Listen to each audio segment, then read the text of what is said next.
Welcome to the Calder Farmstead. Now the Ice Hawks back out to center in transition. Carlson with Quenneville 2-on-1. Right with Carlson, Quenneville scores! Here's a chance for Carrick. Fighting scores!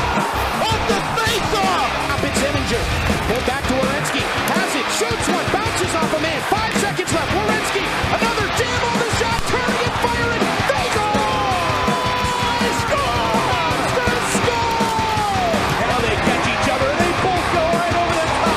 Matching rights to one another. McDermott gets the helmet off of Cassie.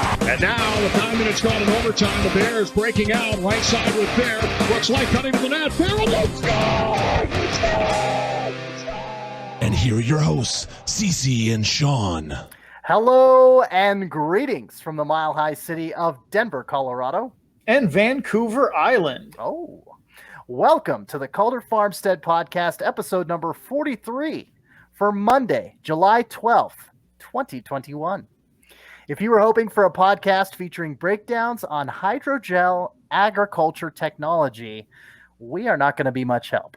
This is an American Hockey League podcast, and my name is CC Hockley.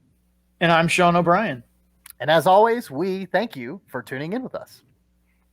If you're new to hearing CC and I talk about hockey, we're going to talk about some AHL news that's going on so far this offseason. That's a shift for us as we are now firmly 2 feet in offseason mode. We don't have live games to talk about anymore, or break down, or any of that kind of stuff.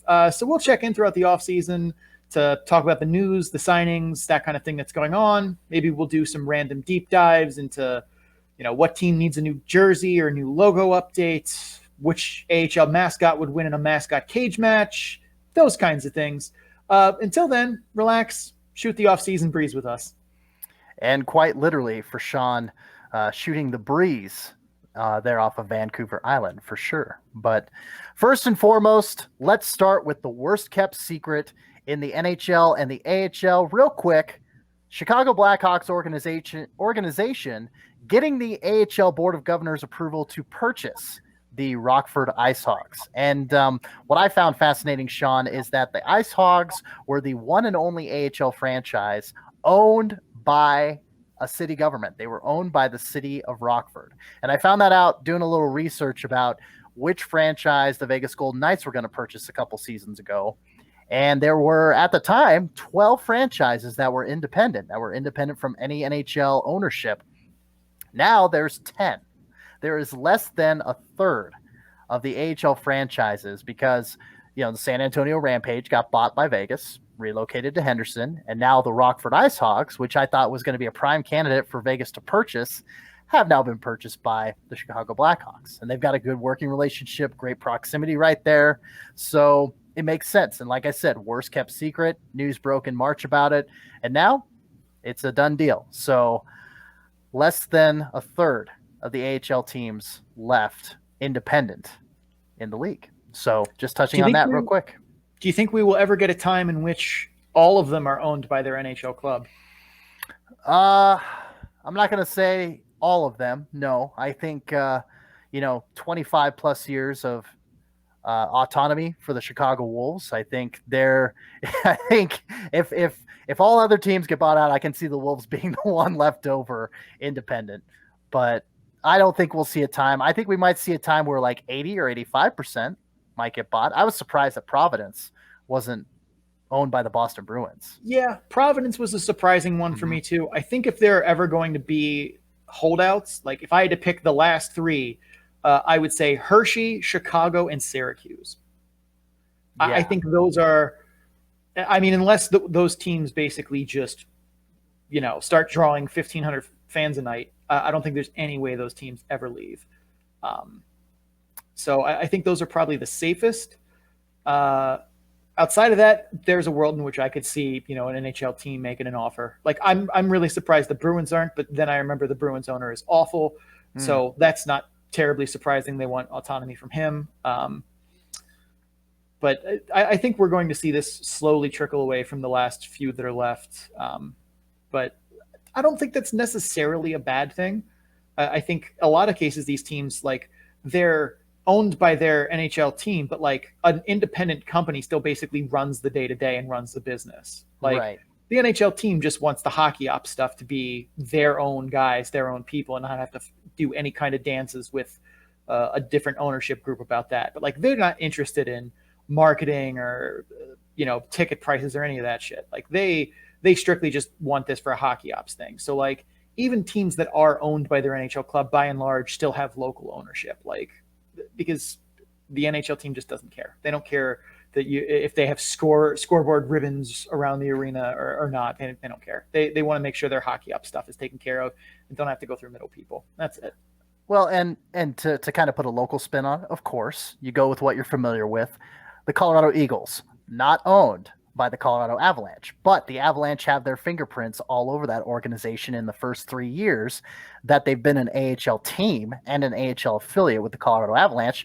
Craig Billington, former Colorado Avalanche goaltender Craig Billington, is the general manager of the Eagles, the assistant GM of the Avalanche, and Brett Clark, former Colorado Avalanche defenseman, who, like we've talked about ad nauseum on the show, took over as an assistant coach mid-season for the Eagles this year, and quite frankly gave the power play a big shot in the arm. And so, yeah, like you said, even if the kind of the flip side of the coin, even if the NHL parent club doesn't own the AHL affiliate, there's still a lot of fingerprints there. And yeah, they leave a lot up to the AHL affiliate for their own up to their own volition. But yeah. Well, speaking of GMs putting fingerprints on teams, the Marlies have a new one. Hey. They have named Ryan Hardy as their new assistant general manager of the American Hockey League's Toronto Marlies, as well as the Newfoundland Growlers of the ECHL, who is their ECHL affiliate, who I don't think they own. I don't remember off the top of my head. CC is looking like he is Googling now while I will stall here. Ryan Hardy, 35 years old, which is in like hockey front office terms, he's basically a child. That's very young, but that's also, I think, something too that the Toronto's organization as a whole is starting to realize, that you need to get away from, career hockey men. And I think there's some value in that, in getting younger, fresher perspectives. But the guy that used to be their GM, Lawrence Gilman, he is going to be bumped up to senior vice president while maintaining his roles with the Maple Leafs, as well as being the governor of the Marlies. He will continue to oversee business operations of the Marlies. So basically, he's getting a slightly different job than he used to have. But Ryan Hardy was, before this, the USHL's Chicago Steel GM, which is like the premier team in the USHL. Oh, yeah. And they have been for quite a few years, mostly under his stretch. But he also gets to reunite with Greg Moore, the Marlies head coach currently. He was the coach of the Steel when Hardy was the GM. So there are at least a little shades of kind of the boys club hire with the Moore connection. However, I'm willing to be okay with that, because normally this would be a hire, be like, oh, we're just hiring everyone, hiring their friends. But I think it's good that you have that connection there, because you need your coach and your GM to be on the same page. I'm sure fans of Toronto remember when Mike Babcock was the coach and how much him and Dubas just couldn't seem like they fit on the same page together. No. And now Dubas and their coach are, shades of the same guy, it feels like. So it's good to have that kind of, being on the same page with your coach, with your GM. And I think that, is something they're going to get here. And I mean, Ryan Hardy, despite being, literally a child in front office years, he's very qualified for this job. Like, you don't find 35. I see the like scringing that you're doing over there. Like 35-year-old dudes do not get jobs like this in hockey, like ever. I'm 34, so I mean, yeah. he's like a year younger than me, I think. I forget how old I am. That's how old I am. But like, he's certainly qualified for this job. And I think it's a good hire, and that connection, while normally I would be not in favor of the hiring your friends or former, coworkers or teammates thing, you need these guys to be on the same page. So I'm good with it. CC, do you have any thoughts on the Marlies' new general manager? Well, Newfoundland, I was frantically, searching on the computer for and refreshing my memory. Yeah, they're owned by Deacon Investments Limited. under businessman Dean McDonald and Glenn Stanford. And Dean McDonald, of course, threatened to move the Growlers to Trois-Rivières in Quebec there. And of course, they've got their own expansion franchise now. So, but yeah, kind of trying to pull a power play and everything. They own more than one ECHL team, correct? I believe they do. I think they do end up. I think they did end up owning Trois-Rivières. So I don't. Yeah. That was one of the. I think the names that sounded familiar because the ECHL is a league where like one entity can own multiple teams, which is bonkers. But yeah, and especially so close. Like you've got Spire Sports and Entertainment that own the Rapid City Rush and the Greenville Swamp Rabbits. Okay, they're halfway across the country. Yeah, they're going to play each other once in like the Kelly Cup finals.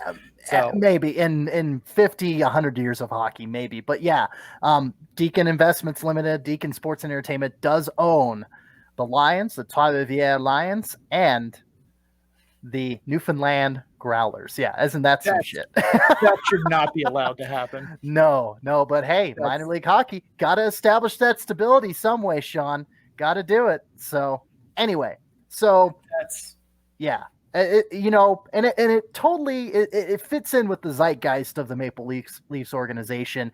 You've got the young GM and Kyle Dubas, and now you've got this young, Marlies GM and Newfoundland, plugging in there as well. So Ryan Hardy, he's just like you said, it's just it's kind of a hand in glove sort of scenario, just fitting in there with the Toronto organization. Yeah, no.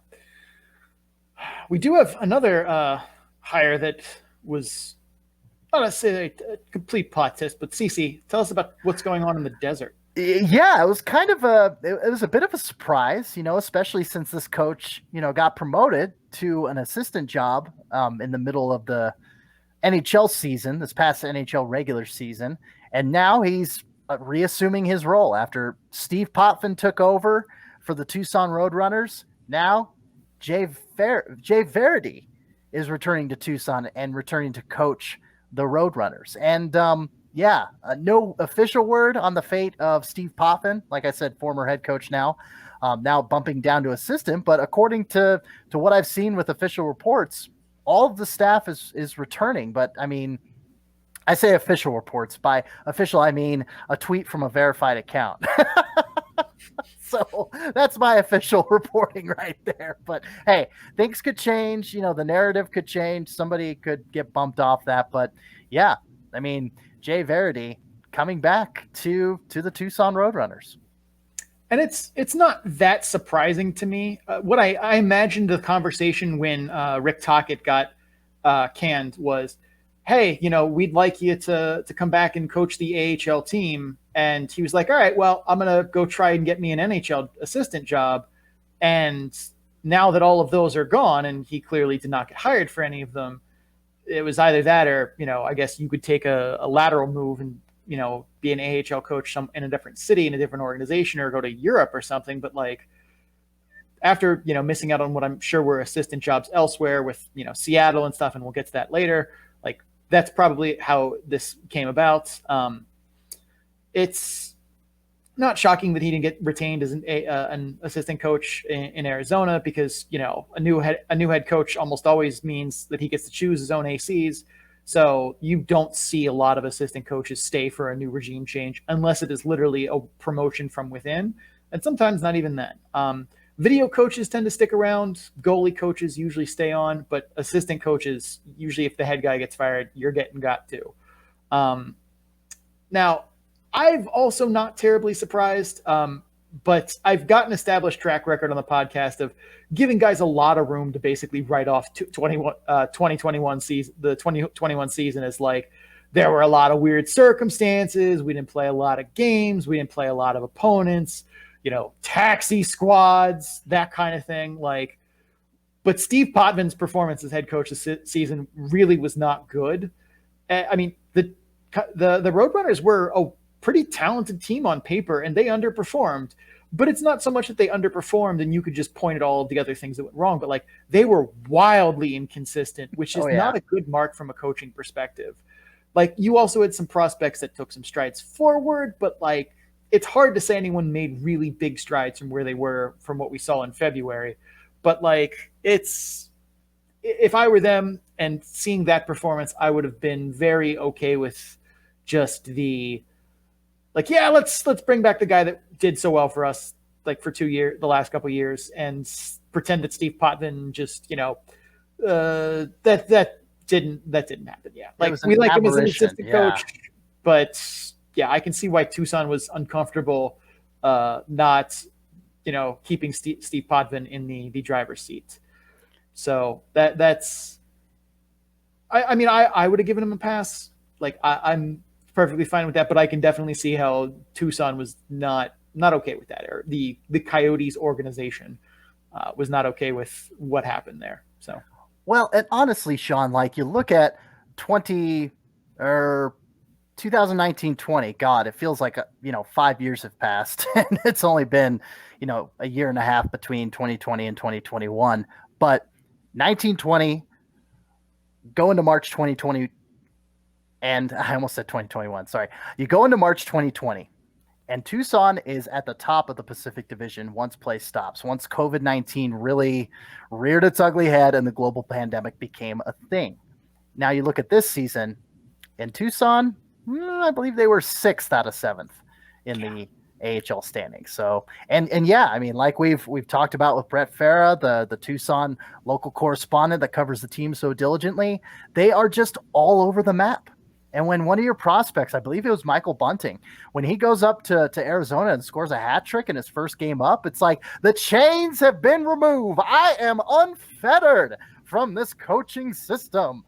I mean, it's not in hindsight and everything. It's like, okay, you bring back Faraday. It's like, okay, yeah, let's restore him to his position, even though Tocchet has been fired and let go. Yeah, we'll just restore that order at the AHL level, and we'll see how Tucson does next season. I wouldn't be surprised if they rebound and finish in the top 2 or 3 actually in the Pacific Division.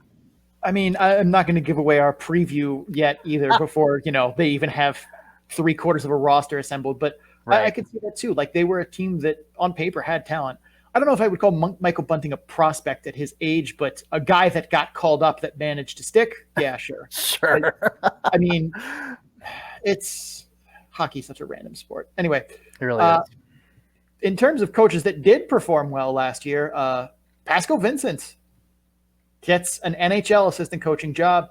To me, this is surprising but not shocking that he landed an NHL gig. I thought he's a very good coach who understands analytics and X's and O's and how to blend them together. Columbus making a very good assistant coaching hire. He actually interviewed for 2 head coaching jobs, one of which was Columbus. So mildly awkward there. But the other one was Arizona, where he would have then been Jay Varaday's boss. Yeah. I think Vincent was probably one of the better AHL coaches, even though he wasn't in the finalist for coach of our best coach last year. I think that has more to do with having to run into the buzzsaw that was Laval than him necessarily not being that great. I personally would have fired Paul Maurice and made Pascal Vincent the head coach of the Jets at the end of last season. But at this point, I'm pretty sure Paul Maurice has some kind of blackmail on ownership in Winnipeg, because he seems to just be able to get away with not being a very good coach there, and not delivering on the core talent that they had when they had Patrick Laine, Ehlers, Scheifele, and still, in my opinion, the best goalie on the planet for the last 4 years running in Connor Hellebuyck. And it's it's a testament to his coaching acumen that we on paper, the Manitoba Moose did not look good in the Canadian division. We predicted them, and we've eaten our crow, but I will bring it up again. 5th out of 5 teams, we predicted the Manitoba Moose to finish in the Canadian division, and they finished 2nd. And they went on a hell of a run. And, of course, you have this kid by the name of Cole Perfetti. It's just, throw a little confetti for Cole Perfetti. There you go. So, you have him and you coach the hell out of this team. You put together an 11, 12 game winning streak in the, 5-team buzzsaw. Obviously, like you said, Laval's a bit of a buzzsaw, but I think just playing these teams over and over again, having to deal with the travel restrictions and the, I would say, heightened COVID restrictions that Canada had over the United States during this period of time, and still to this day, I would imagine. But anyway, with all that in mind, I mean, it's like you said, not a big surprise that he got an assistant coaching job. And quite frankly, it was a little surprising he was interviewing for NHL head coaching jobs. Like normally the chain of, not command, but I guess the way things work in the nature of the NHL and the AHL is that you go from AHL head coach to NHL assistant.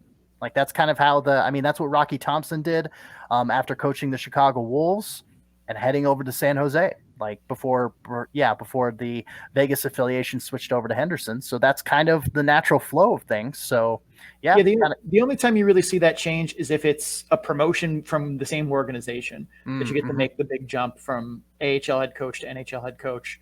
And we've seen that happen a bunch, but that's pretty much the only real exception. Other than that, the path is, AHL assistant, AHL head, NHL assistant, NHL head, fired. Right. Yeah. And then rehired somewhere else. Yeah. And then, if you were any way decent at that job at any point, you will get to be an NHL head coach until you decide you don't want to be anymore. Was it Kevin Dineen that got hired to Anaheim as the head coach? No. Dineen is their assistant coach, or is the AHL head coach in San Diego. Right. You're thinking of... Who am I thinking of? Oh, I can't think of his name. I know. Picture in my head. Now I got to Google Anaheim Ducks head coach.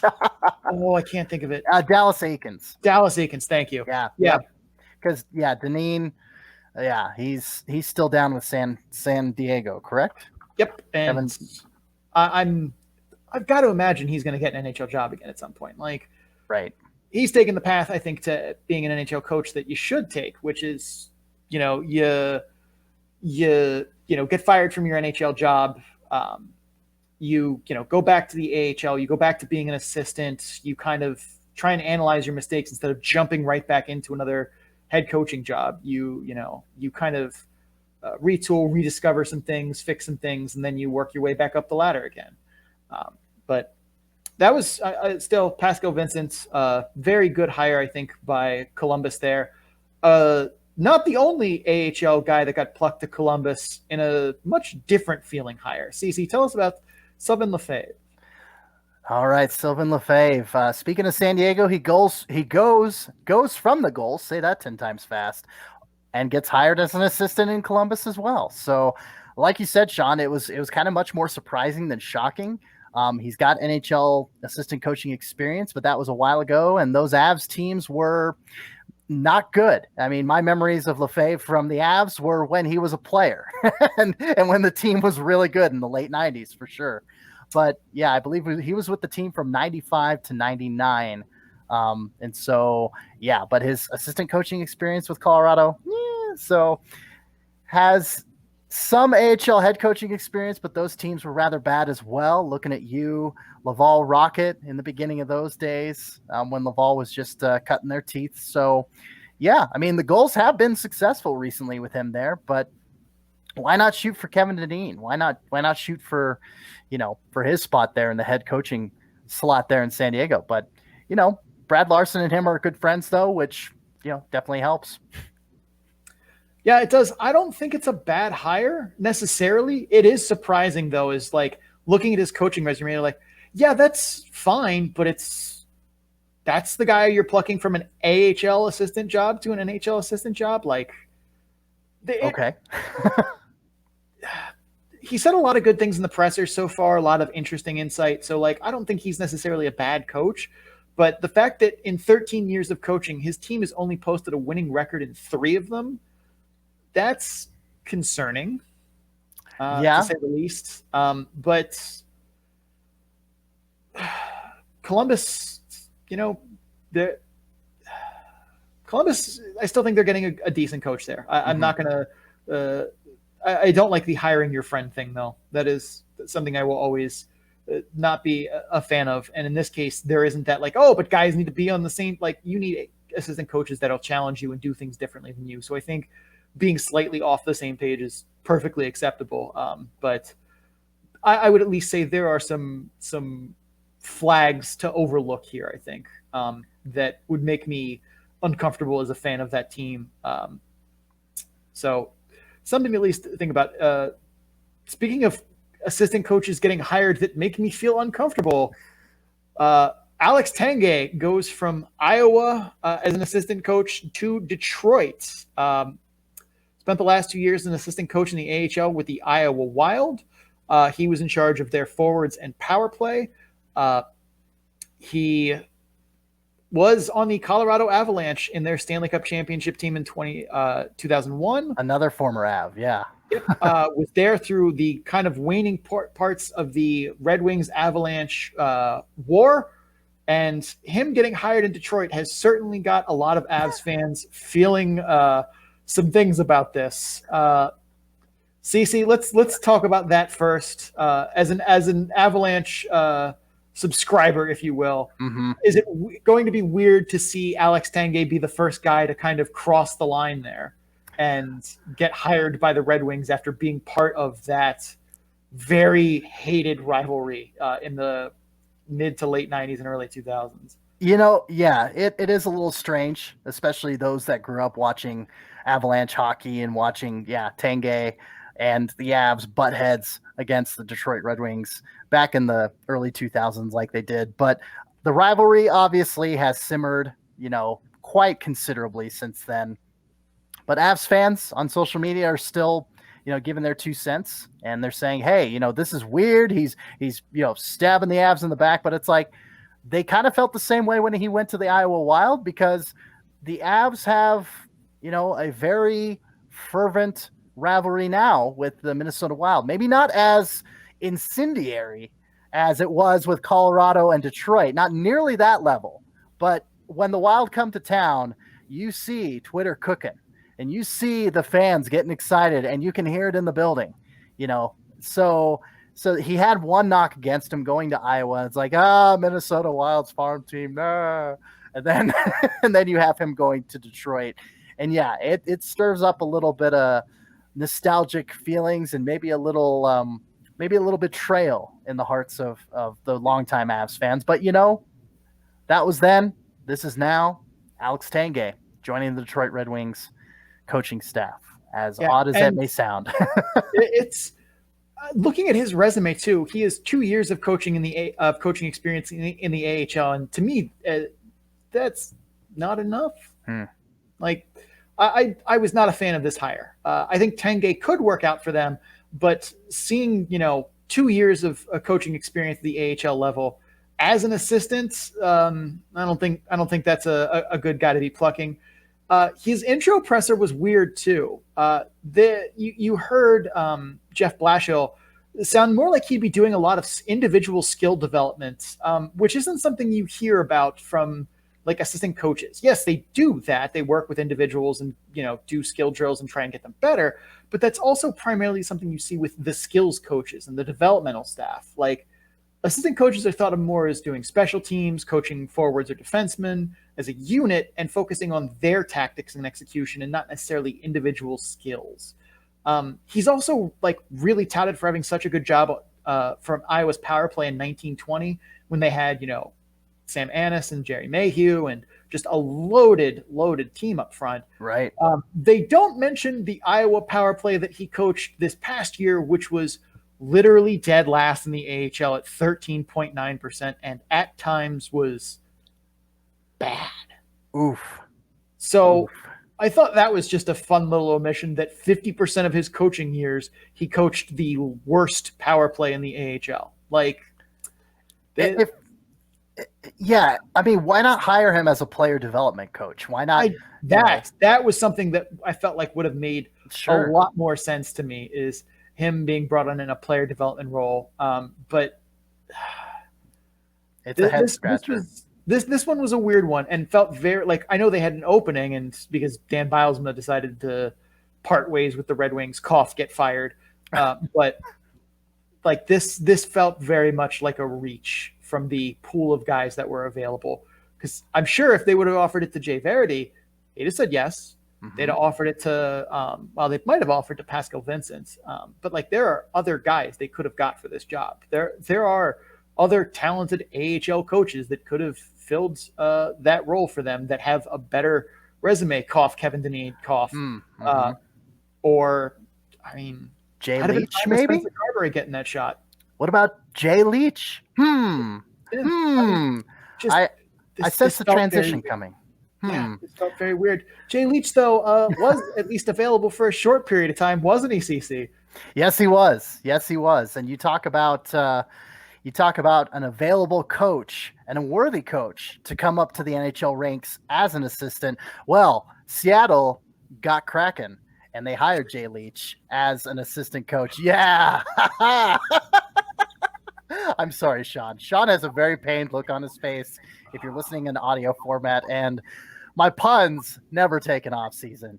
You bet your buns. They never take an off season. So yes, Jay Leach, former Providence Bruins head coach, hired on as an assistant coach for the Seattle Kraken.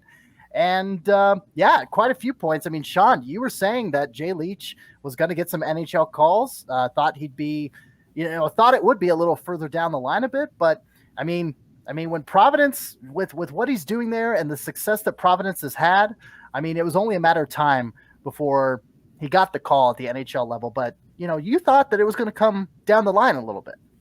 Yeah, I thought he was doing good work in Providence. He's clearly a rising star in the coaching world for me.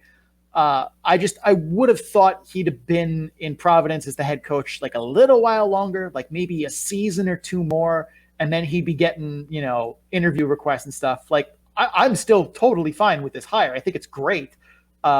This feels very much like the opposite of the NHL Boys Club hire to me, which isn't shocking to me because from the very beginning, the Kraken have made it kind of their brand to not do hockey men boys club things, right. And go and get coaches that were coaches, staff, etc., doing things that are outside the box, but things that, you've seen people screaming for years the NHL needs to stop doing. And the Kraken have basically checked that box at just about every step. I think Leach is a very good hire. I'm not surprised it happened. I'm just a little shocked that it was this offseason. I would have thought one more, even reasonably okay here in Providence and he'd be gone. 2 at the most. I'm not opposed to it. I thought it would have been another year, but I think this is a good hire by the Kraken, getting in a year early before they're, the third team in line or before they don't have an opening.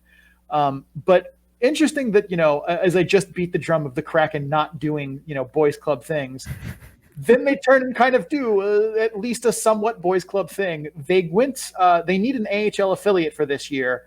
And they decided the Charlotte Checkers were that team that they were going to send their guys to. Mm-hmm. And this was surprising for a total of 3 minutes. And then you remember, oh yeah, Ron Francis is their GM. Oh yeah. And I think said that, they don't do those boys club things, but this is about trust for one season that his guys would get playing time and be taken care of and actually developed there as opposed to, some of the other independent teams. Cause I can't imagine an NHL owned club is going to be like, you can absolutely send your prospects. Yeah. That's not happening. Right. Also, the Panthers are renowned for just finding free agents at the bottom of their depth chart instead of ever developing players in the AHL. So there will be opportunities for their guys to get playing time because the Panthers never get those guys to work out for them or just don't try. Right. So there is going to be opportunities for them, for the Kraken players to get some PT, get some development. It's a kind of boys club type, but I'm okay with it for a 1 year, and you need to go with someone you trust. And that is definitely Charlotte in Ron Francis's eyes. So I think we are going to jump to break here. So if you were just here for those news and notes, thanks for stopping by. Don't forget to subscribe wherever you listen to us from so you get episodes in a timely fashion. Also, check us out on social media. We're on Facebook and Instagram at The Calder Farmstead and on Twitter at Calder Farmstead. You can find links to all of that and more in our link tree scrolling down below here, linktr.ee/The Calder Farmstead. If you enjoy us as a podcast, I feel pretty confident you'll like us on social media. Yes. And before we go to break, we, of course, want to address and pay homage to a life cut way too short. Columbus Blue Jackets goaltending prospect. I mean, he's been in the system for 3 years. So again, using that word prospect, maybe a little too loosely, as Sean pointed out earlier in the show, but he's played with the Blue Jackets. He's played regularly with the Cleveland Monsters the past few seasons. And Matisse Kivlenieks, this is tough. Chest trauma, fireworks accident. I remember just a couple hours ago, Sean says that, fireworks, unless they're commercial, unless they're, unless they're going off at a show, should be completely illegal. And, it's, yeah, he passed away at the age of 24 on July 4th. And it's just it's a tragedy. It's hard to, I know that, God, the gal who took my spot over at now Field Pass Hockey, formerly this had been Dina Weinheimer, Cleveland Monsters correspondent, Elaine Shercliffe, working at Full Press Hockey, another person near and dear to my heart as a fellow correspondent and friend, covering the Cleveland market and covering him and getting to know him on a personal level. I don't want to drag on too long, but Matisse Kivlenieks dead at 24. And we figured that a little nod to his number, to spend some time in reflection and to take 80 seconds. And like I said, a nod to his jersey number, take that 80 seconds in silence in his honor and to think on just the preciousness of life and just how you got to take every moment and not, I don't want to be trite here, but just to really appreciate what you have. And I know that Matisse meant a lot to the people in his native country of Latvia, in Ohio, of course, between Columbus and there in Cleveland and beyond. So we'll take 80 seconds and we'll just contemplate life and how precious it really is. Sorry.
All right. We'll be right back.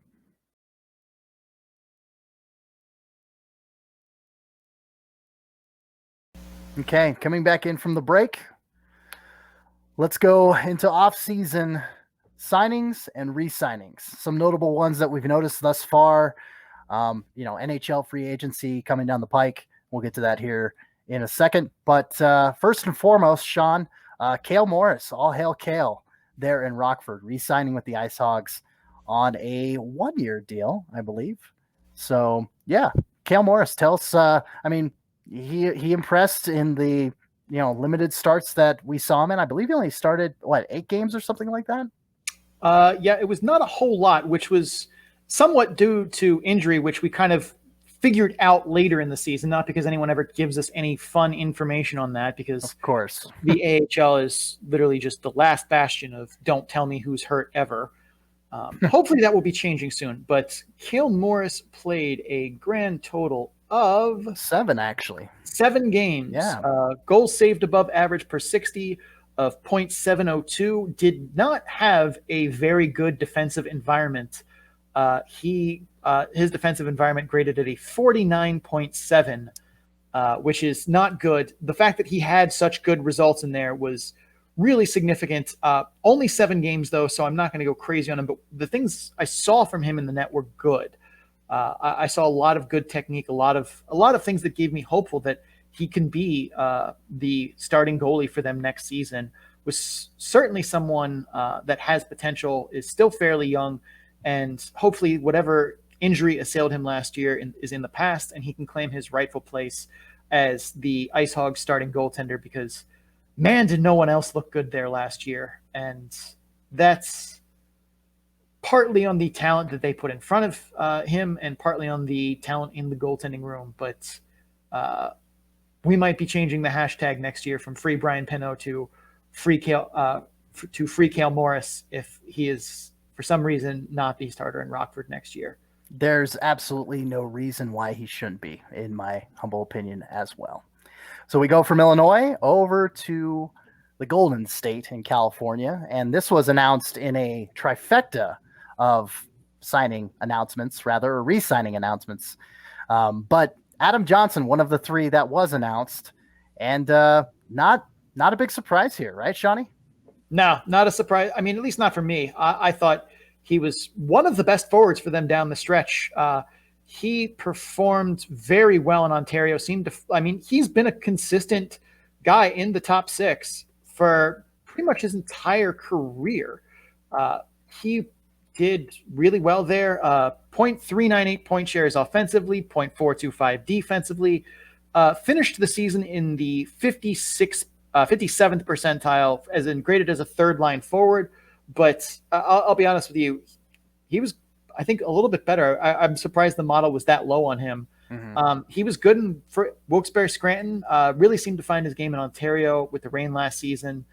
He's also someone I could see LA calling up in a pinch when they need a veteran for mop-up duty, depending on the situation. Like if they have someone, they're like, look, we need you for 2 games just to kind of maybe ride the press box, maybe get in some game action.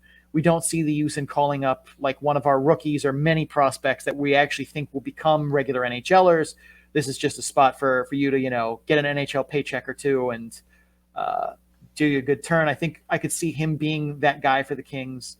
I think he's a good veteran to ride shotgun along one of the Black and Silver Bandits. So this was not a surprising re-signing for them. He was really good for them down the stretch, as I've said.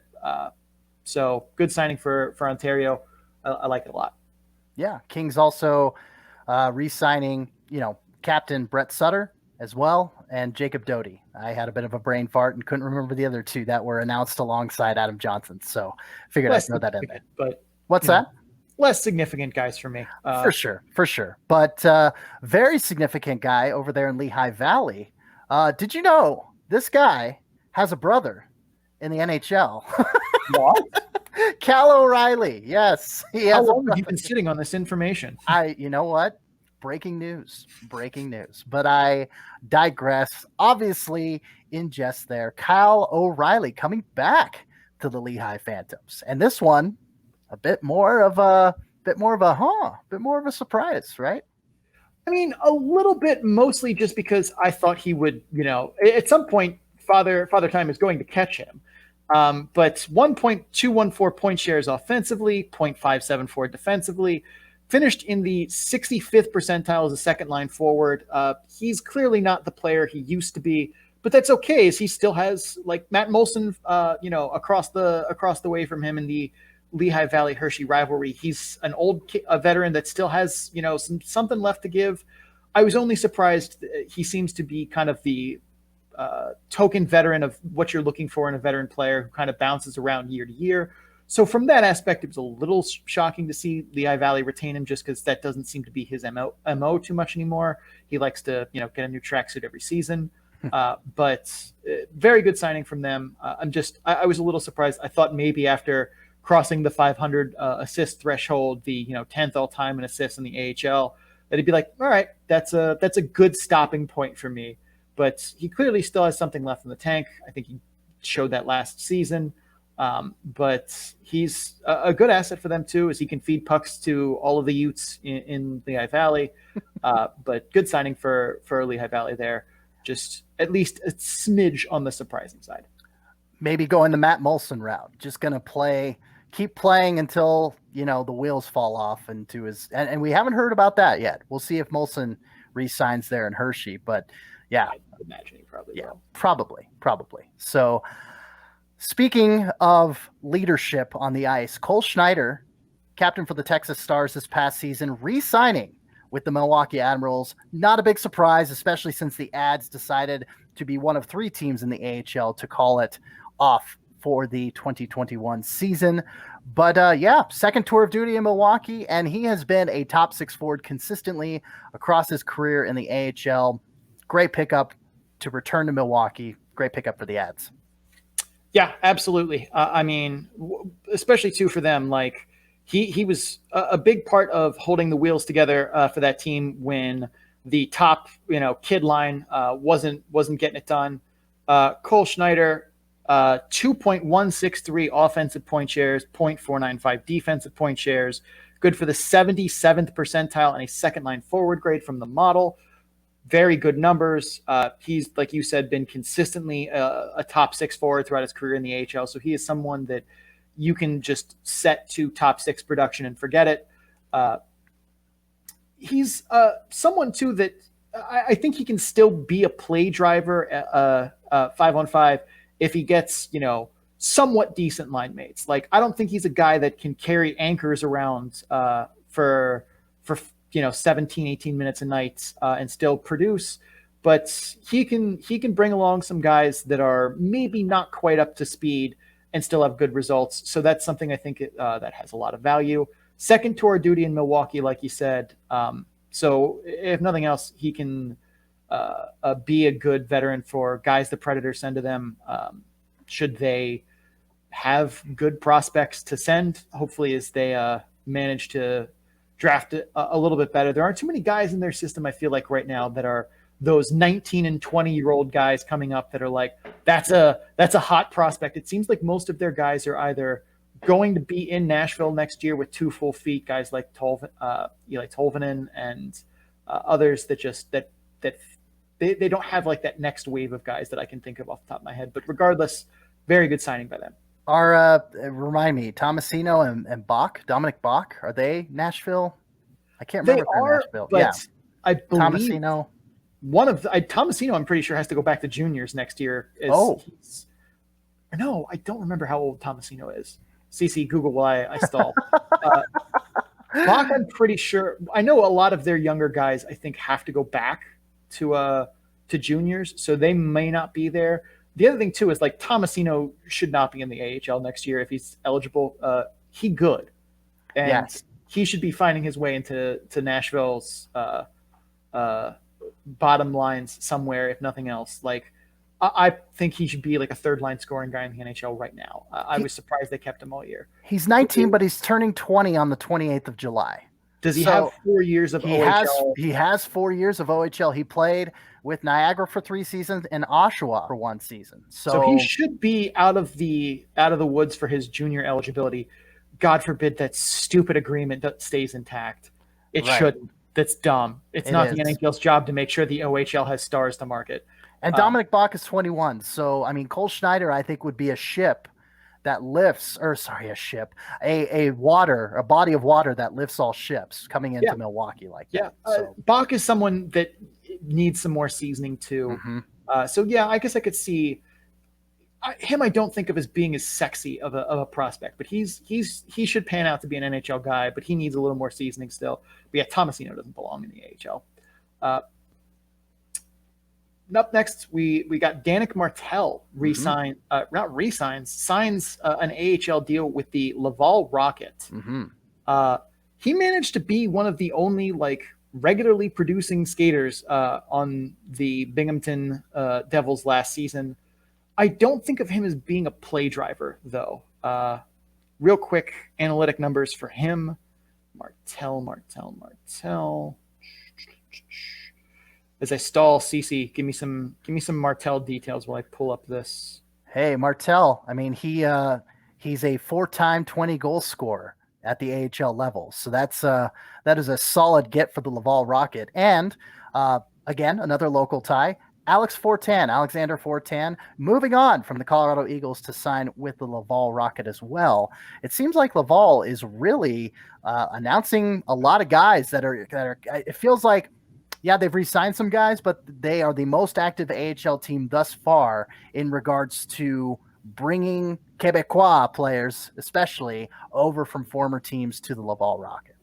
I mean, that's always been the Montreal MO is, yeah. Can you speak French? Okay, we will let you play here. Like, you have to be really, really good to not be a French speaking person to like, you have to basically be Carey Price, who I still don't think knows French yet, which is weird. I'm not positive on that, but I know he definitely did not when they drafted him. Danik Martel, though, 24 games last year, 0.843 offensive point shares, 0.149 defensive point shares. So not getting a lot of defense out of him, according to the model. 53rd percentile grades as a third line forward last season, which is impressive given when you think about how bad Binghamton was last year. They were bad, and he was very not terrible for them last year. Pretty much stuck to his production norms as kind of a middle six producing guy, third line forward grade. So a useful piece for Laval next season. I expect him to see a little bit of a boost, as I think he's probably a decent fit for that style. However, I will say I don't think he's much of a play driver. He's going to need some line mates because he's a very good shooter, but he needs guys that can get him the puck, as he's not someone I would entrust to be in charge of zone entries or something like that. He's someone that kind of needs to have a good playmaking center or winger to give him the puck when he's open in the zone. And moving on from Martel, we'll just keep on going. We'll keep on trucking. Cam Hughes signing an extension there with the Providence Bruins. Was that an NHL deal or was that an AHL deal? I believe that was an NHL 1-year 2-way. Okay. Yes. 1-year 2-way contract extension. Yeah. Okay. Yeah. Because it can get a little tricky in the off season because you've got a lot of guys that are signed to those 1-way or 1-year 2-way deals. And then you've got the straight AHL contract guys. So you gotta keep it straight. But Cam Hughes, 1-year 2-way NHL deal. Sean talked about eating crow earlier. A smaller portion here, but maybe you got to eat a little. That's a smidgen of crow on this one. Yeah, that was not a good Cam Hughes take by me. I saw his skating and the way some of his points went in early in the season. I'm like, I don't think that's going to stick around. And yep, that's not how that played out. Mm-hmm. Cam Hughes, 1.434 offensive point shares, 0.370 defensive point shares, 75th percentile, second line forward grade, was one of the better forwards for the Providence Bruins last season. And not shocking he's coming back. I don't think he cracks the Bruins roster, the big Bruins, the Boston Bruins roster, for more than an injury fill-in.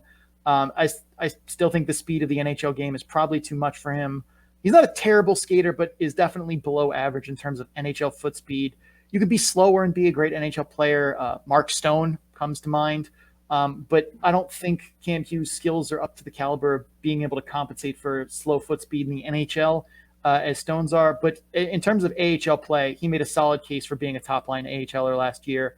I think the model undervalues him more than a little bit from watching his film. I think he's capable of being a good two-way forward for them, if not a top-liner, a very solid second-line guy.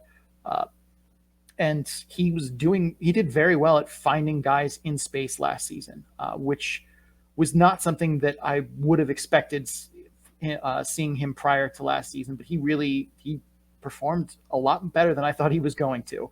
So hopefully this will be the last time we have to talk about me being really wrong about him. We're not clairvoyant. We never claim to be Miss Cleo over here. Let Miss Cleo tell you your future. That's a throwback right there. Oh my goodness. But we're going to shift gears a little bit. Let me talk about a guy that is going from the AHL to Europe, the patron saint of the Calder Farmstead podcast. Going to be playing over in the ICEHL, the ICHL, mainly in Austria. They've cobbled together a few other teams from Italy and the sort there in that part of Europe. But Thomas Scholl, netminder Thomas Scholl, moving on from the Texas Stars, at least for the time being. July 5th, he signed a contract over there in the ICHL. And that begs the question that Sean kind of brought up to me in regards to these European signings. Are these signings legit? And the main example that he used, sorry, go ahead. You're going to say something. No. Finish teeing me up here. The main example that Sean was using, he's like, oh, there was a guy, I can't remember who he was, and Felix Sandstrom. Perfect example, because on June 7th, it was announced that he signed a contract over in Finland's main top-tier league, Liga, with TPS. And then on June 8th, he re-signed with the Flyers on a 1-year, 2-way NHL deal. So what the hell? Yeah, in terms of are these Euro signings legit? Like, they're real contracts for sure. Like, no one is accusing these of being fake, contract announcements. But I don't think they're as legit as they appear because NHL free agency is not open yet. That's July 28th, I believe. Correct. Until then, guys can just get re-signed to their old club or sign an AHL deal. So that's why we're seeing some of these deals get signed. But, if you're a veteran player whose contract is expired, like, you can only sign in one place in the with an NHL option or an AHL deal, which there is no signing or there is no salary cap in the AHL. So in theory, you could sign an AHL deal for, an infinite amount of money. But you're probably not going to get that, especially in, a post-COVID economy. And with the NHL cap being flat, unless you're taking a 1-year re-sign, you're not able to talk to the other NHL teams. They can't sign you. So I imagine that these are deals in Europe, their agent got them, that are, for a lot of guys, I imagine at least, a safety net. Right. And when you see NHL free agency open up, you could get guys that decide they want to stay in the NHL or in North America and play here. But if those opportunities don't manifest, they want to have a safety net in Europe that gives them a guaranteed place to play next season. But I can also see that not being true. I could see guys, saying, no, I'm sticking with this Euro contract. Europe pays better than the AHL in a lot of instances. It has better benefits. And after what was a season in the hell for the AHL last year, I can see guys being like, no, I don't care if it's back to normal. I want to go to Europe, make my money, take my family on a 1-year Euro vacation that's like a working vacation. So I can see these being legit, but I do think there are questions to be had here of, is every one of these guys who sign in Europe, is that definitely where they're going to play next year? I can see the answer being no for a portion of them because they are just looking for the safety of definitely having a contract signed and a place to play and a paycheck next year. And should an AHL opportunity or an NHL opportunity open up with a team that, they aren't signed with currently or weren't signed with currently open up, I think that there are going to be a couple that that you may see take it. Phil Maillet, I believe, comes to mind. That I Yes. can't imagine there isn't an NHL team that's like, that guy could be good for us in our AHL team or as a possible black ace or bottom line guy. But only Washington had those options. So if they weren't going to, if he wasn't going to shoot a shot with the Caps, or they didn't offer him a contract, which also still possible is they have bigger free agents contracts to sign that are more important to their organization, probably want that to be their first order of business. Like, say Ovechkin. I could see them being like, hey, we'll get around to you, but our attention is on, the big guy, the big guy in the room. Yes. So I'm not sold that a lot of these guys are going to Europe and to stay there. Well, and kind of to give a little anecdote to wrap this segment up, there was a player on the Idaho Steelheads when I covered that team in the ECHL that went over to Sweden at the beginning of this season. And he was getting married, and apparently he didn't like Sweden. So he came back and played for the Steelheads halfway through the season. Terminated his contract over there in Sweden and came back. There was another player for the Idaho Steelheads, top line guy, Steve McParland. he went over to play in Italy for 1920, and now he is entering his third season playing in the ICHL with Italy. I believe it's the ICHL. Correct me if I say correct me if I'm wrong, as if you know.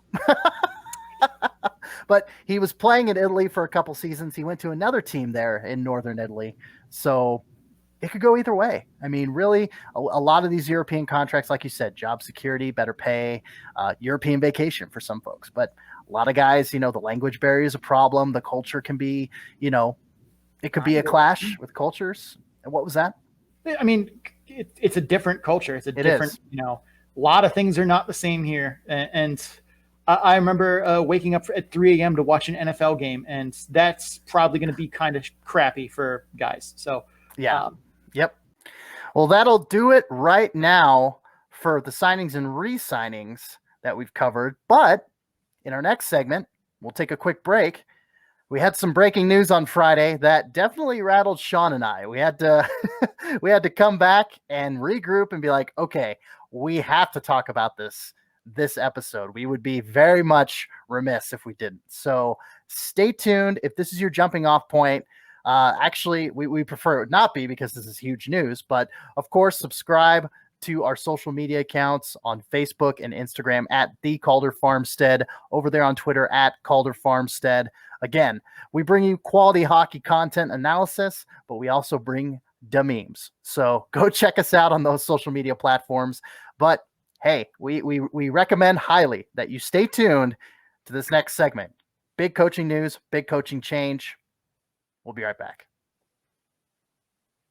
All right, so we're on the other side of the break, and by God, what a way to end the week. Here we were thinking that Abbotsford was going to announce their team nickname, maybe show us some jerseys, and then I see this, post on social media, a leaked email from a season ticket holder saying, hey, they're actually going to do it on Wednesday, and then they announced it later in the day. So we'll have Cody Severson on. We're going to do a mini episode either on Wednesday or Thursday to cover that.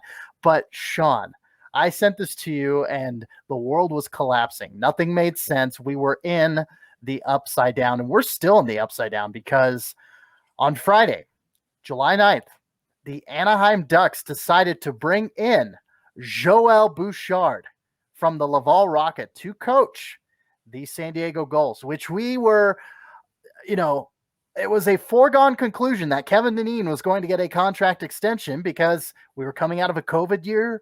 It was, a lot of coaching changes. We were thinking it was going to be on the downside. We were thinking it was going to be minimal coaching changes for organizations. Stability is key, especially coming out of a batshit crazy year like we just had.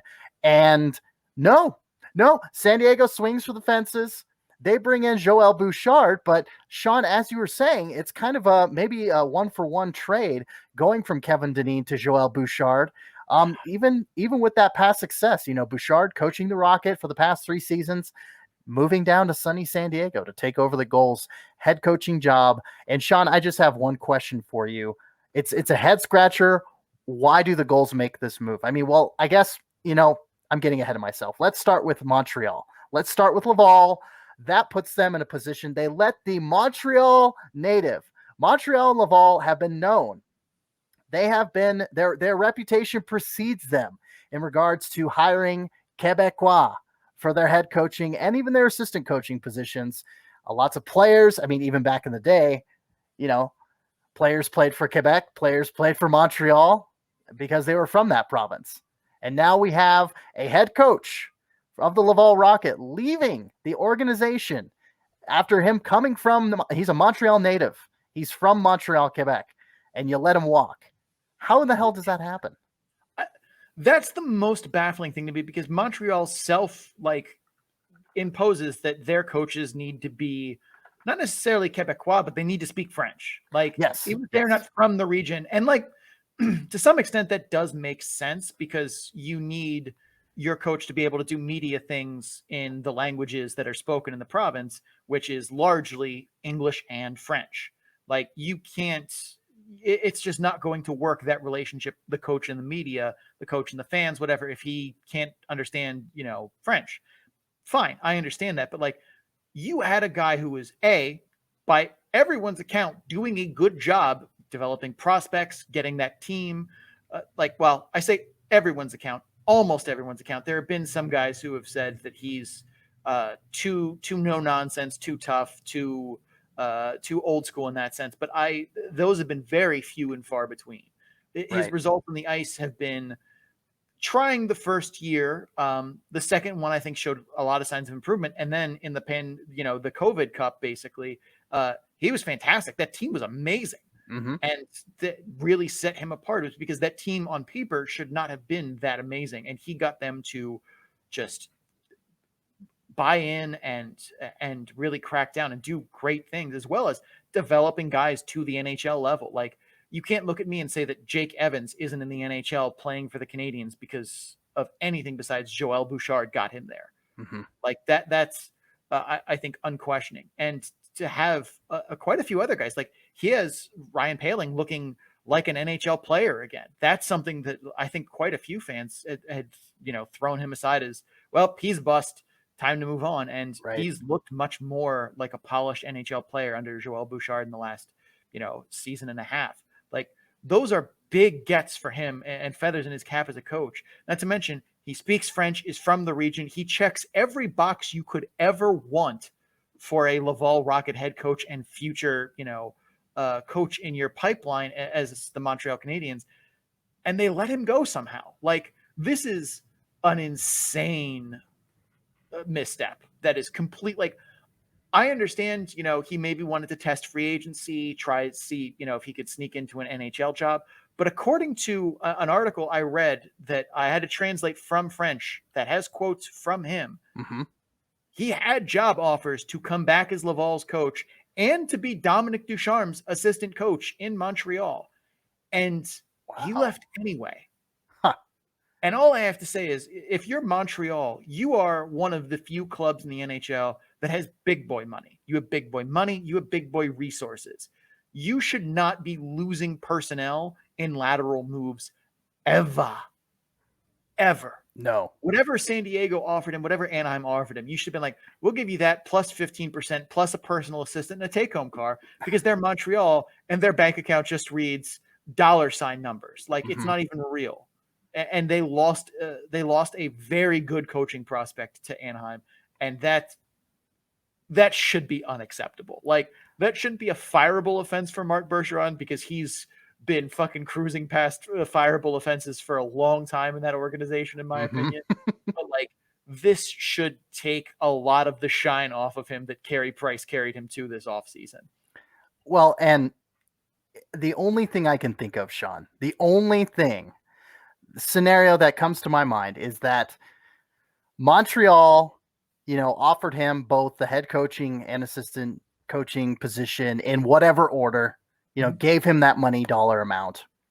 And we'll get into this a little later, but I think San Diego may have had Anaheim, the organization of Anaheim in general, may have had a little head start. And maybe they were starting to look, because I think personally, and like I said, we'll cover more here in a second, but personally, I think Dineen gave Anaheim and San Diego a heads up that he was leaving the organization. I know you're kind of looking around thinking, maybe that's not the case, but I'll unpack that here in a second. But if that was the case, which I think it might have been, and what do I know? I'm just a hockey podcast host, but co-host. But in my opinion, Montreal made the initial offer. Laval head coach, Montreal assistant coach, and then Anaheim came in and sweetened the deal and sweetened the pot. However that may be, whatever ticked Joel Bouchard's boxes, Anaheim did it, because now he's going to be coaching San Diego.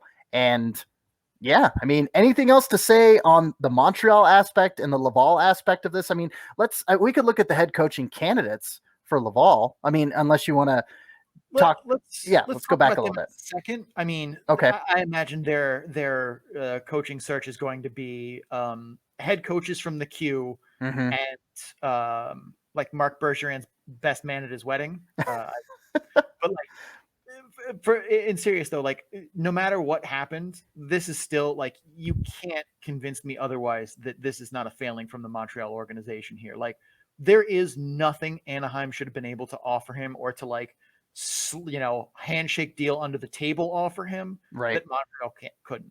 There should have been nothing. Montreal is an organization that is a big checkbook and plenty of resources.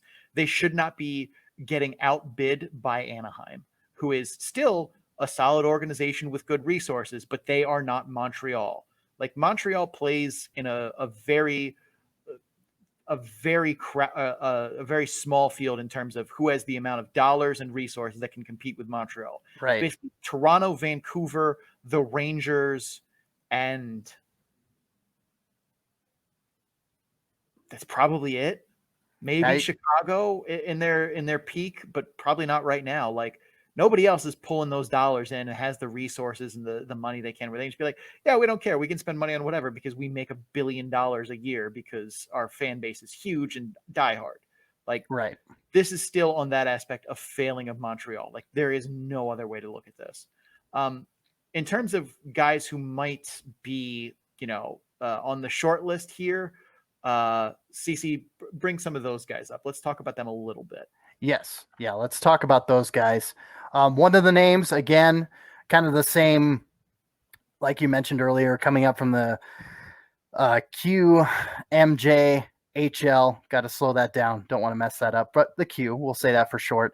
Guy that's hot in the Q. He's coached there since 2005. Yannick Jean.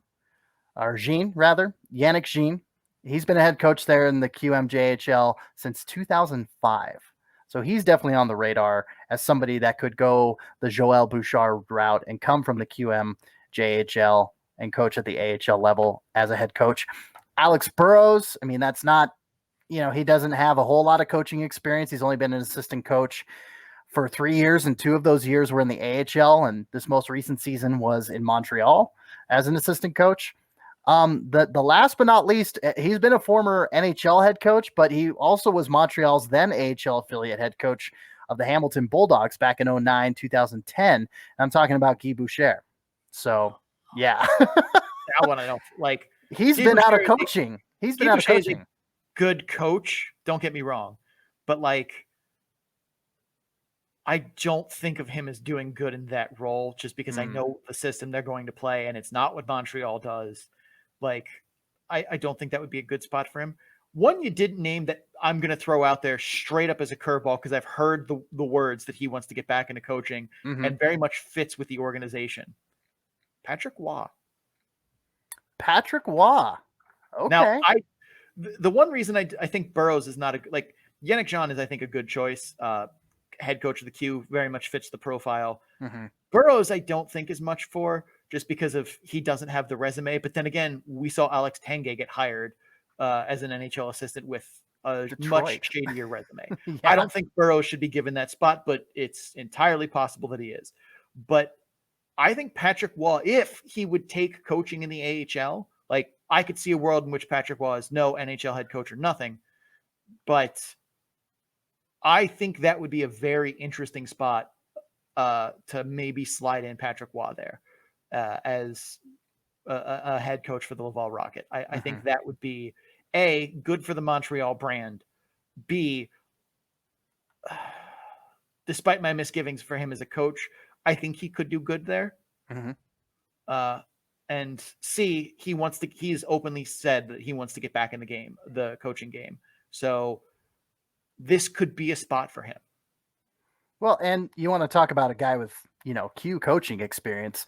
I mean, he coached the Quebec Ramparts for a number of seasons before he joined the Avalanche as a head coach. And then after he took a few years break and then came back to the Ramparts as a head coach. So it's like, yeah, I mean, if he's got the itch and with the position open, I mean, right there in Quebec, why not? I mean, he would check a lot of boxes for Montreal, especially in the former player of ours that we're hiring as a head coach department. Check. Check. Very hot. B, he speaks French. Check. C, the media, the players, whatever, he will have that respect. Box checked. Yes.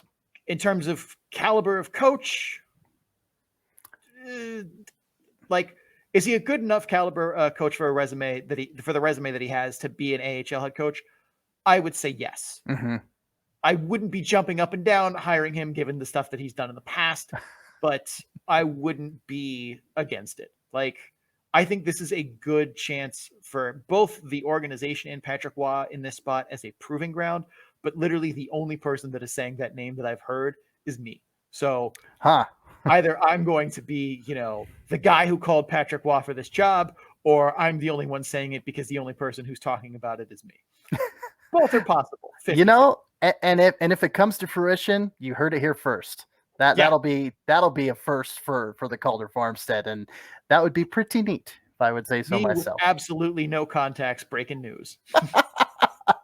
Yeah, just channeling your inner Greg Cronin and becoming a clairvoyant.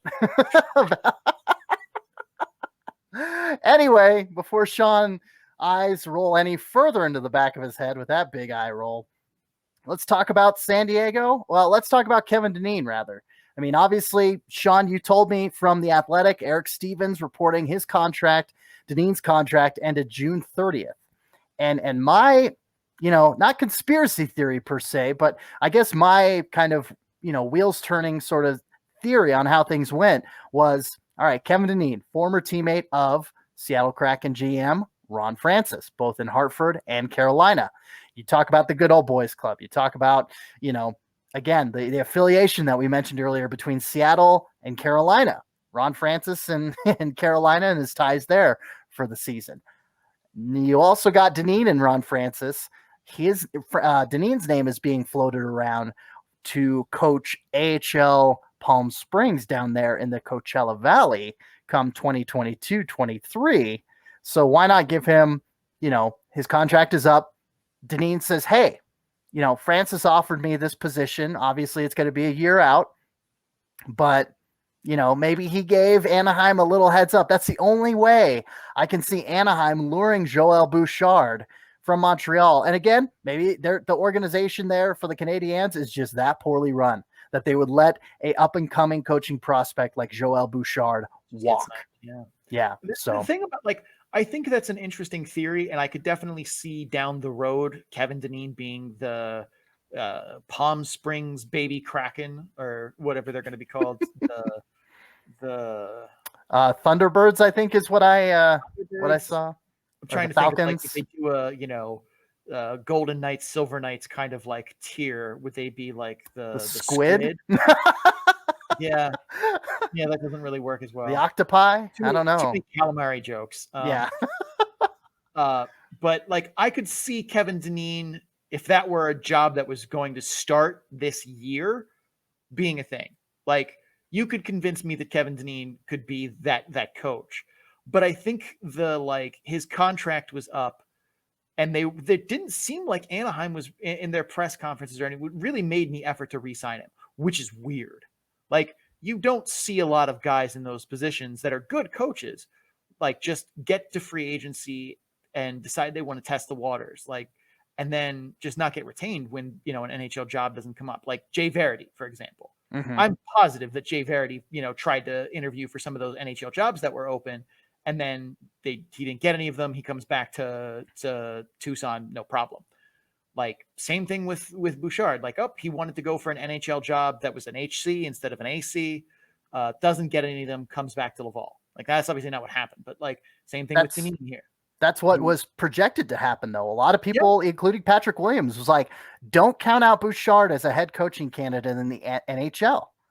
And then, I thought that was too early, in terms of a resume perspective there. Sure. I didn't think that was something that, he had quite earned the rapport for. Right. Don't get me wrong, he had done good work in Laval, but we're still talking about one season of excellence in a pandemic that you only played 4 teams.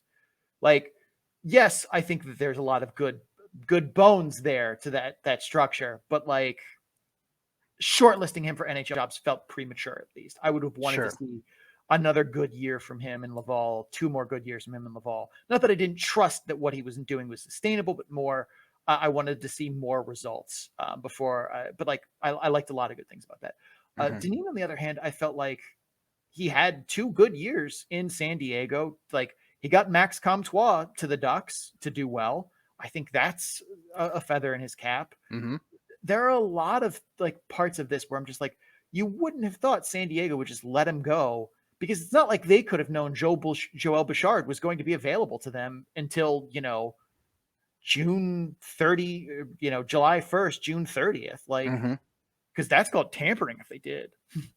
Yeah, that's very true. Which I'm not saying doesn't happen. I'm just saying that's strange for them to be wanting to walk away from Kevin Dineen. And then, once they've decided that Kevin Dineen is not coming back, Joel Bouchard's the obvious choice. Like, he's the best coach you could probably get.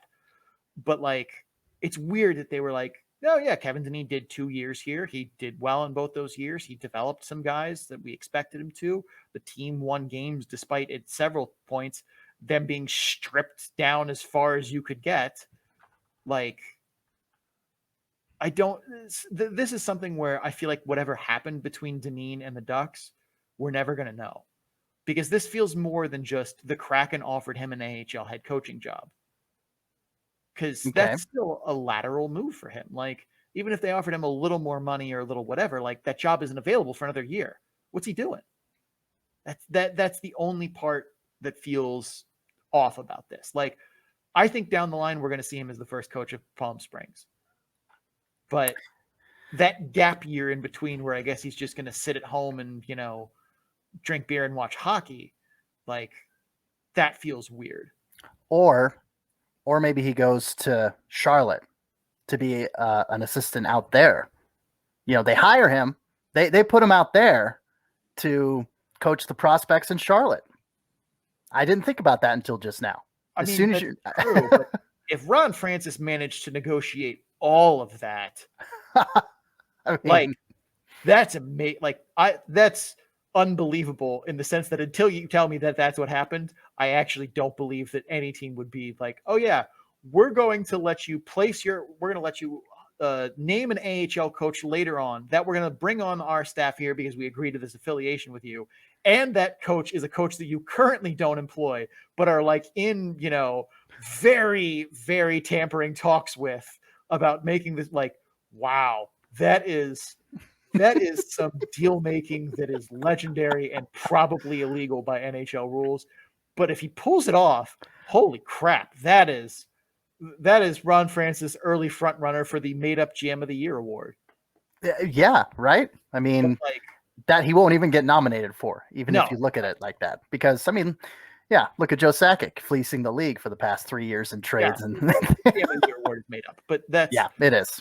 But this is a weird thing from San Diego's perspective. And I don't think we're ever going to find out what made them decide, like, actually, we're totally going to walk away with Kevin Dineen. Like, Kevin Dineen was a finalist for our coach of the year, or that Joel Bouchard won.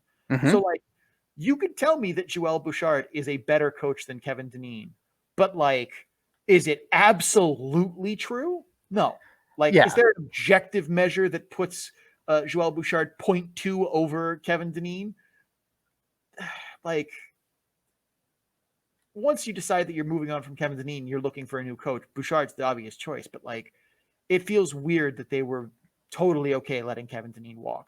So I'm like, something's going on in there in Seattle. I mean, this makes such little sense. Yeah, because I mean, if Dineen had come to Anaheim and San Diego and said, "Listen, I've made my decision. Once June 30th comes around, I am not going to return."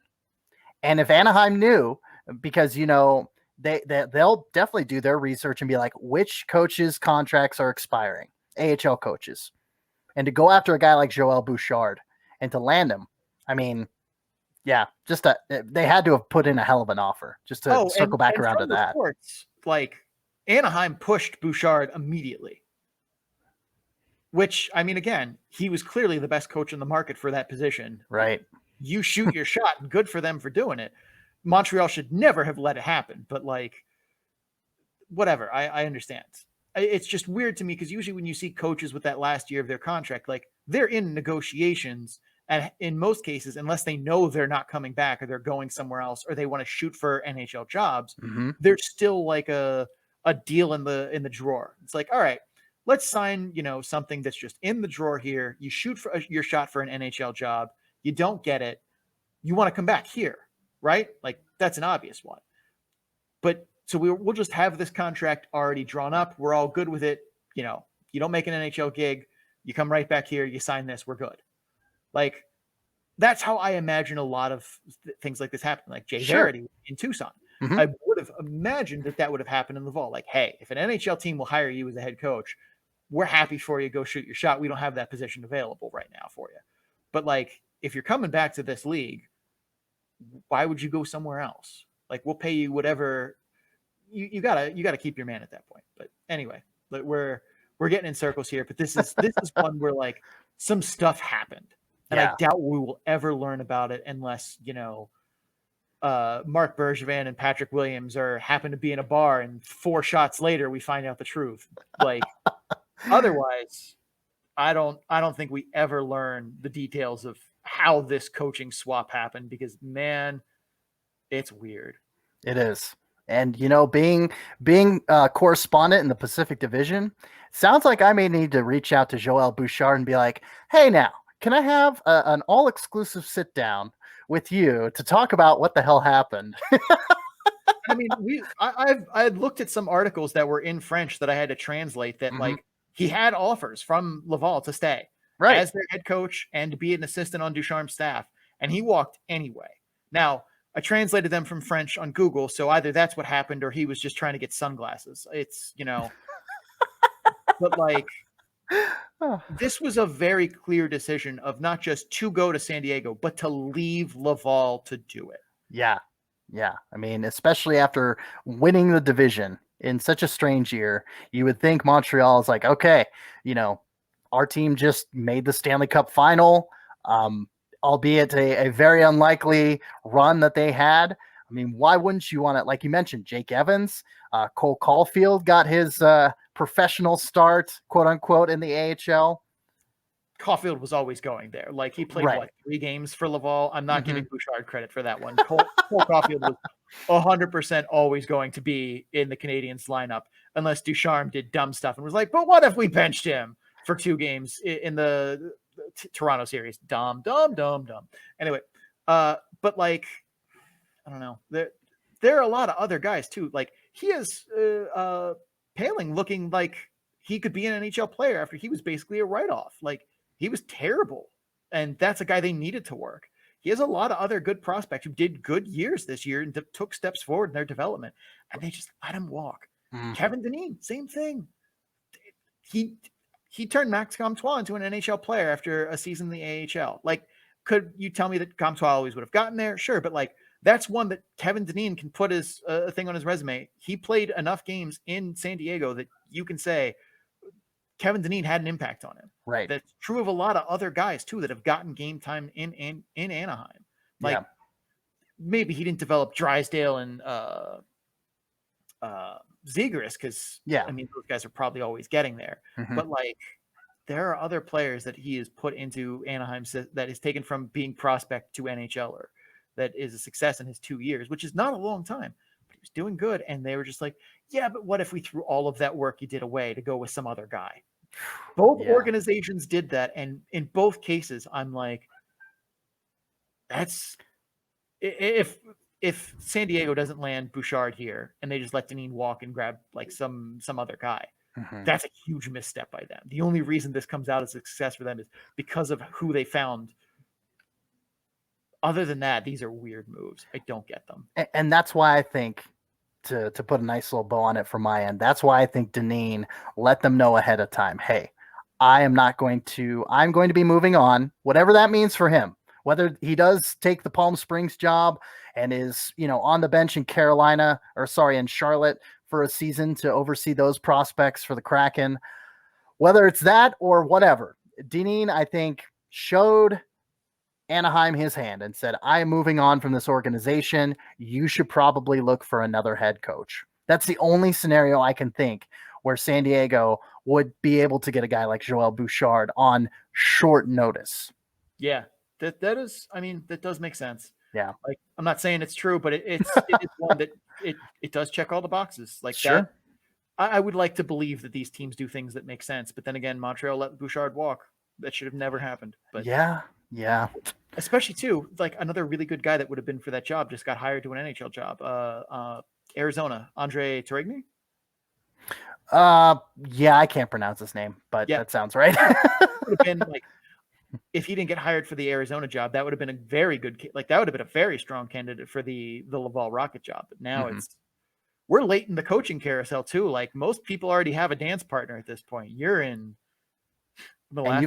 And you've got what, 4 teams that are looking for head coaches now at the AHL level? At the AHL level, yeah. So it's them, Stockton, Providence, and Manitoba. Yeah. Yep. So good luck. Good luck.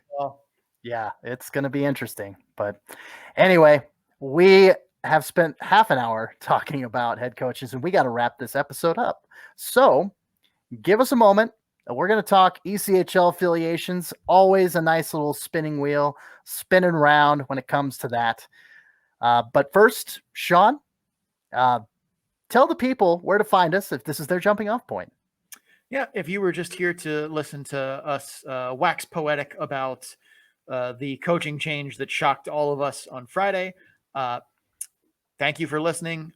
Please follow us on social media. We are at the Calder Farmstead on Instagram and Facebook, and at Calder Farmstead on Twitter, because Twitter wouldn't let us put the in and fit in there like character names. So if you are enjoying listening to us, and I think you should probably give us a follow on social media then, as we're pretty much the same, except we have funny memes that go along with it. And once again, please make sure you subscribe to wherever you're listening to us from, whether that's here on YouTube, Spotify, Apple, Google Podcasts, or one of the other many weird podcatchers that are out there. Any one of those, please, if you're listening to us, give a subscription. We are a lot of fun, and we will give you good content and some memes on social media. Correct. Stay tuned. When we come back from break, we're going to talk about the ECHL. Not the East Coast Hockey League. Last but not least, we're going to talk ECHL and, of course, the yearly affiliation shuffle. So, Sean, take it away. We've already got 2 dominoes that have fallen. What are those dominoes? Maine is going to be the affiliate of the Boston Bruins for this upcoming season and to the foreseeable future. That is one. When I heard that the other shift that kind of ties into that is they used to be the Rangers affiliate, and the Rangers drew first blood and went with Jacksonville as their ECHL affiliate. You know, very logical. It's close nearby. It's like Atlanta and Boston before Boston hitched their wagon to Maine. By the way, all Boston pro sports teams have minor league affiliates in Maine, so it only made sense to go with the Mariners. But you'd think the Mariners, being owned by the Philadelphia Flyers, essentially, would have gone with that. But I guess they still have their lot in with the Reading Royals. Which, I mean, that makes sense to me. But I'm always amazed that the Bruins don't try and affiliate with Worcester. Like, that is the trifecta of New England, is it right? not? Yeah. But I mean, it's fine. The Jacksonville one is, I mean, there's nothing wrong with it. Jacksonville's fine. I think the Iceman is a dumb name, but it's fine. It's just more New Yorkers going to Florida. It is what it is. But there are a lot of ECHL affiliates with expiring contracts that are still left to be decided. Now, most of them will probably just end up re-signing because, you don't want the hassle, and this is fine. This is working. Right. The Allen Americans, clearly without an NHL affiliate after the Iowa Heartlanders stole theirs. Mm-hmm. Worcester has their contract is expired with the Islanders and Sound Tigers. You mean the Islanders and the Islanders? I'm not going to call them that. I hate their logo that much that I just will refuse to recognize it. They're still the Sound Tigers. The Sound Tigers will be okay. Okay, that's fair. I like it. Yeah. Reading, their contract also expired with the Flyers, so a theoretical Maine Philly, affiliation of ownership was possible here, right? And just didn't happen. Kalamazoo is the Canucks affiliate somehow. That affiliation is run out. Like I expect, some movement there maybe. I still don't know why Kalamazoo is not the Red Wings affiliate, as Toledo's affiliation with the Red Wings their contract is expired as far as I know. Same with Kansas City and the Flames, Orlando and the Lightning, Newfoundland and the Leafs. Their affiliation has expired. I expect they'll probably re-sign. Mm-hmm. Same with Utah and Colorado, and Rapid City and the Yotes. All of those have expired contracts on their affiliation as far as I know, which admittedly is not terribly far, but I haven't seen anything re-signing them, and the end date for those contracts was supposed to be the season that just concluded. Right. So there might be some more shuffling going on. Go ahead. Oh, I was just going to say, especially with Kalamazoo, their AHL affiliate was Utica. And now that Utica is hitched to New Jersey, and now that Utica is going to be pumping, they're going to go back and forth between Adirondack now in the ECHL. So Kalamazoo, Abbotsford, not nearly as close as Kalamazoo, Utica. So which wasn't that close to begin with. Well, correct, but it's a hell of a lot closer than Abbotsford to Kalamazoo. For sure. But especially as the Canucks were border stuff has taught us a lesson this year. Well, you're still going to have to deal with some of it if you keep Kalamazoo, because Michigan is not yet Canada. Correct. maybe Upper Peninsula one of these days will. Yeah. But yeah, they're attached to Wisconsin, I believe, if my geography serves me right. But anyway, Kalamazoo is Michigan. No, Upper Peninsula. I'm thinking. Oh, yeah, because that's Sorry, Sean was told that there would be no geography, just like he was told. God, I hope not. That's my story. I was bad at math. Oh boy, you should see my geography skills. Oh yeah, Sean thought that Boise, Idaho was closer than Utah, and he doesn't know the West. It's fine. I'm giving you a hard time, Sean. I love you, man. No worries. But real quick before we move on to the quiz, I did want to say the Allen Americans left without an affiliate. I'm like, okay, they had an affiliate, a primary affiliate with affiliation with San Jose, the Sharks and the Barracuda. And I'm like, okay, it would make sense for them to go back to that. Something was said between our good friend Kevin Lacey, who covers the Barracuda over at God, why am I forgetting his podcast? Heel-Town USA. Thank you. It came to me right as you said it. But he had a discussion with Wild Farm Report at MN Wild Miners. He had a discussion on Twitter back in May. And Wild Farm Report said, "You're right about Minnesota, Iowa. This was before the official announcement, yada, yada, yada." On the Allen side, they had their secondary agreement with San Jose, but a few months ago, they pulled all of their players out abruptly and sent them to Orlando. And that's right. San Jose had a number of AHL players in Allen, and then all of a sudden, yoink, over to the Solar Bears. And I have, on good faith, a source that has confirmed that under this current ownership, a affiliation with San Jose will more than likely not happen again. So Allen, in the market for a new affiliation, not going to be with San Jose, more than likely. I'll say 95% not going to happen this season. So interesting. Yeah. Allen is one of the teams that has multiple, their owner owns multiple ECHL teams too, correct? I believe Gulati owns the Reading Royals as well, whose contract is also up. So I guess San Jose not going there either. I'm assuming it's an ownership thing, and they don't hate Steve Martinson, which, that could. No, Steve Martinson's a great coach. He has a great reputation across the AHL and in the hockey world in general. Look at his. Yeah, players love playing for him. That's why Allen gets all these great ECHL players all the time. So it's not Coach Martinson. I was just saying, I don't know. He could have, hit on the San Jose's guy's wife at a cocktail party or something, and that's the I don't know. That's I know. I'm being a little vague. It's fine. I'm just saying, that's fine. I'm assuming it's not Steve Martinson and it's an ownership thing, and in that case, it won't be Reading either. So. Because the ECHL, it's owners own multiple teams, and that's insane. If we're playing hot or cold, I'll say the ownership theory is much more hot than the Martinson theory is much more cold. I'll just leave it at that. Ooh, Yeah. Mysterious. Well, in that light, seeing as we're talking about affiliations, we have a quiz that kind of helps us flesh out this mechanism of how goofy ECHL affiliations are. Correct. And that's called the affiliation shuffle. We ain't here to cause no trouble. We're just here to do the affiliation shuffle. I'm sorry. Sean's like, wait. Oh, God, what is he doing? It's almost like a part of the drinking game for this podcast is drink 2 when CC sings. You'll have at least two to 4 shots in you by the end of the show. That's for sure. Anyway, so for those of you not familiar with our quiz structure here, basically I ask CC questions that are silly and or trivial, and hence trivia.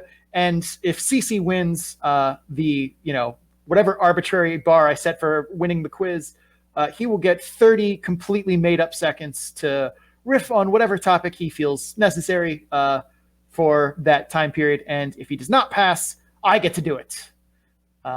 And that also means that we get to, if I win, I get to control the outro. Yes, you do. And do the sign off, which I value very highly and also need to make these quizzes harder as CC has been quite good at them. So I'd say the good affiliation shuffle is one of the more random ones. So the way the affiliation shuffle works is I'm going to give him an AHL team, and he's going to have to pick which ECHL team of the 3 options I give him that was never affiliated with that AHL team, which is a lot harder than it sounds when you remember how random these are. I have lost one of these quizzes before, so don't. You have? I have. So don't be surprised if I take the L once again. But I'm ready, and let's do it. All right, CC, first up for you in the affiliation shuffle is the Iowa Wild. Just got a brand new ECHL affiliate, but previously were they affiliated with the Orlando Solar Bears, the Rapid City Rush, or the Atlanta Gladiators? Which one were they never affiliated with? Orlando, Rapid City, or Atlanta? Which one were they never affiliated? Never affiliated with. Atlanta, Orlando, or Rapid City?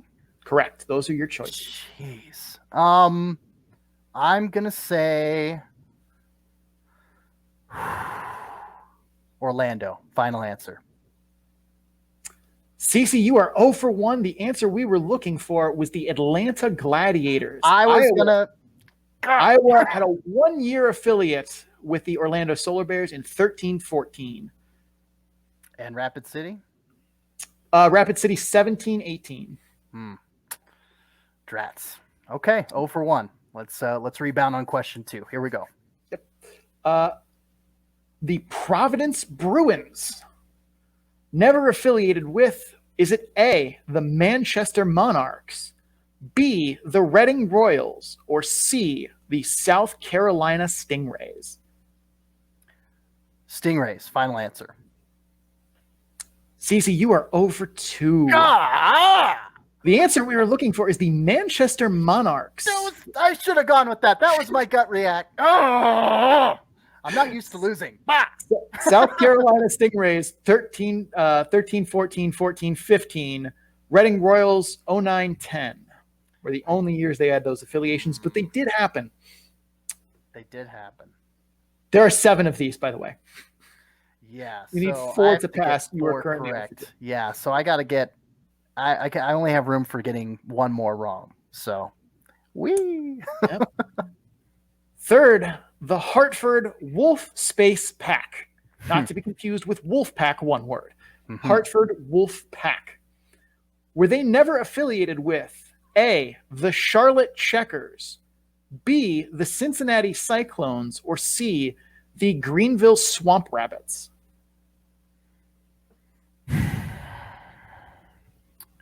Okay, I know they were affiliated with the Swamp Rabbits, so that eliminates 1.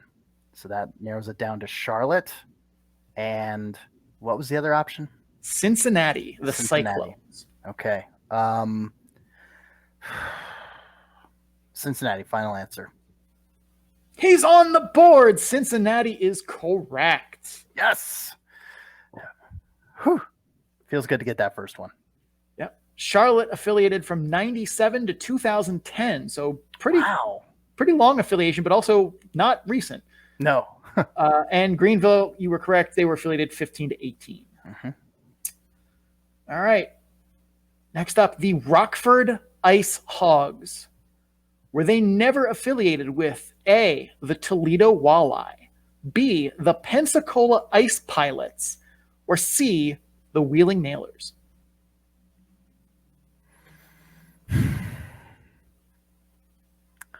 Wow. Throwing in Pensacola in there. That's really the reigning SPHL champions, by the way. Not this franchise iteration, but at least in the namesake. Okay. You got Pensacola, you've got Toledo, and you've got who else? Wheeling. Good golly. I'm going to go with my gut. I'm going to say Pensacola. Final answer.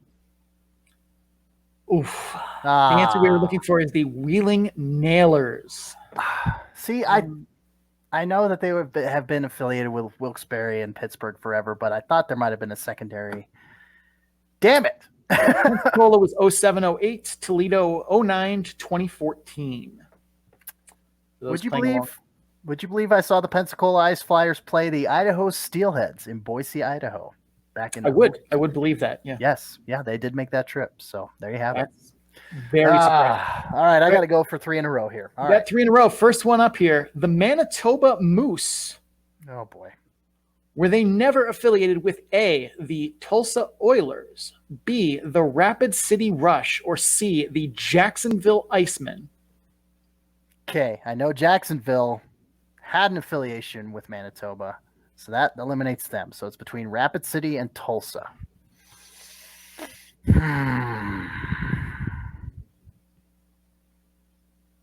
Rapid City, final answer. You got it. Hey, woo! CC is staying alive. Tulsa never affiliated with them. The Oilers from 15 to 17. Jacksonville was their previous affiliation before the Rangers. They were there since 2017. Yes. All right. Still in sudden victory, sudden death here. Not sudden victory, only sudden death. Only sudden death. Can you force Game 7 with a win in 6 here? Mm-hmm. Your number 6 is the Milwaukee Admirals. Were they never affiliated with A, the Kansas City Mavericks, B, the Norfolk Admirals, or C, the Cincinnati Cyclones? Goodness. So Norfolk, Cincinnati, and Kansas City. Good golly. Milwaukee, Norfolk. Okay. Cincinnati. I'm going to say Norfolk. Final answer. Oh, CC. Lost it in Game 6, huh? The answer we were looking for is the Kansas City Mavericks. I mean, come on. Admirals. I mean, yeah. 17-18. Wow. You had the double Admirals. Cyclones affiliated 07 to 2017. You know what? I remember that because that was my first season covering the Steelheads. And by God, that affiliation agreement got ended like a month into the season between Norfolk and Nashville. Oh, my God. But it did happen. It did happen. Barely. But it happened. Oh, my God. Yeah. Okay. I acquiesce. I thought I was going to push it to 7, but alas. All right. Are you going to keep that question? I finally get to, what was that? Are you going to keep that 7th question underneath your bag of tricks? Okay. I'm a big believer in recycling unused questions here. Sure. This is not a charity. I got to work hard to make these. No, you absolutely win most not. of the time. All right. I am going to take my 30-second topic here and expound upon one that we talked about very, very briefly without bringing up the specific instance. Fireworks being purchasable by like regular citizens is dumb. It's very dumb. I don't care. Like freedoms and people want to shoot off fireworks and stuff. No, leave this something to licensed professionals, because every single 4th of July or Canada Day or whatever, you hear about these stories, and it's just, I even have some personal experience with, like, the last time I remember going to a place and being like, we should do fireworks. I was at a family event that was right around the 4th of July. So we had a house painter who was a friend of my grandparents do a fireworks display. Okay.